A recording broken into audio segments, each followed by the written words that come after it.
വനിതാ മന്ത്രിമാർക്ക് മാത്രം സീറ്റ്. കെ ശൈലജയ്ക്കും പ്രതിഭയ്ക്കും സീറ്റില്ല. സാധ്യതാ ലിസ്റ്റിൽ വി ഗോവിന്ദന്റെ ഭാര്യ സുജാത, ആര്യ.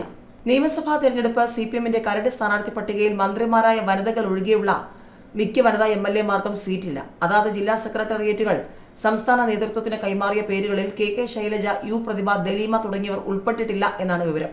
ആകെ 12 വനിതാ എംഎൽഎമാരാണ് 15ാം നിയമസഭയിൽ എല്ലാ പാർട്ടികളിൽ നിന്നുമായി ഉണ്ടായിരുന്നത്. അതിൽ 8 പേരും സിപിഎം എംഎൽഎമാരാണ്.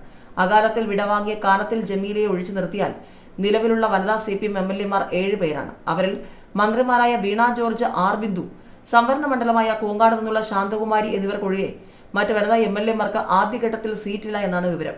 മുഖ്യമന്ത്രി സ്ഥാനത്തേക്ക് വരെ പരിഗണിക്കപ്പെടുന്ന കെ ശൈലജയാണ് ഒഴിവാക്കപ്പെട്ട സ്ത്രീകളുടെ പട്ടികയിൽ ഒന്നാമത്. മട്ടന്നൂർ മണ്ഡലത്തിൽ നിന്നുള്ള ജനപ്രതിനിധിയായ കെ ശൈലജയ്ക്ക് പാർട്ടി സീറ്റ് നിഷേധിച്ചതിന്റെ കാരണം വ്യക്തമല്ല. ഇത്തവണ 2 ടൈം വ്യവസ്ഥയിൽ പല എംഎൽഎമാർക്കും ഇളവ് കൊടുക്കാനാണ് തീരുമാനമെങ്കിലും ശൈലജയ്ക്ക് നൽകേണ്ട എന്നാണ് പാർട്ടി തീരുമാനം. വിവാദങ്ങളും വിഭാഗീയതയുമാണ് പ്രതിഭയ്ക്ക് സീറ്റ് നിഷേധിക്കാൻ കാരണം. പാർട്ടി പ്രവർത്തകർക്കിടയിൽ പോലും പ്രതിഭയ്ക്ക് സീറ്റ് നൽകുന്നതിൽ അഭിപ്രായ വ്യത്യാസമുണ്ട്. തെരഞ്ഞെടുക്കപ്പെട്ട കാലം മുതലുണ്ടായ വിവാദങ്ങളും പ്രതിഭയെ പാർട്ടിക്ക് അനഭിമതയാക്കി. മുൻ എം പി CS സുജാത, യുവനേതാവ് ശിവപ്രസാദ് എന്നിവർ പട്ടികയിലുണ്ട്. MLA ആയി മോശമല്ലാത്ത പ്രകടനം കാഴ്ചവെച്ചെങ്കിലും തോമസ് ഐസക്കിനെ മത്സരിപ്പിക്കാനുള്ള തീരുമാനമാണ് ദലീമയുടെ സീറ്റ് നഷ്ടപ്പെടാൻ കാരണം. ഇടതുപക്ഷത്തിന് അടിത്തറയുള്ള മണ്ഡലത്തിൽ തോമസ് ഐസക് തന്നെയാകും സ്ഥാനാർത്ഥിയെന്ന് പാർട്ടിയുടെ അടുത്ത വൃത്തങ്ങൾ പറയുന്നു. തിരുവനന്തപുരത്തും തോമസ് ഐസക്കിന്റെ പേര് പരിഗണനയിലുണ്ട്. സംസ്ഥാന സെക്രട്ടേറിയറ്റ് അംഗം PK ബിജുവിന് മത്സരിക്കുന്നതിനാണ് ആറ്റിങ്ങൽ MLA ആയ OS അംബികയെ മാറ്റാൻ ആലോചന. ജില്ലാ നേതൃത്വം നൽകിയ പേരുകളിൽ അംബിക ഉണ്ടെങ്കിലും ബിജു എത്തുമ്പോൾ അത് മാറാനാണ് സാധ്യത.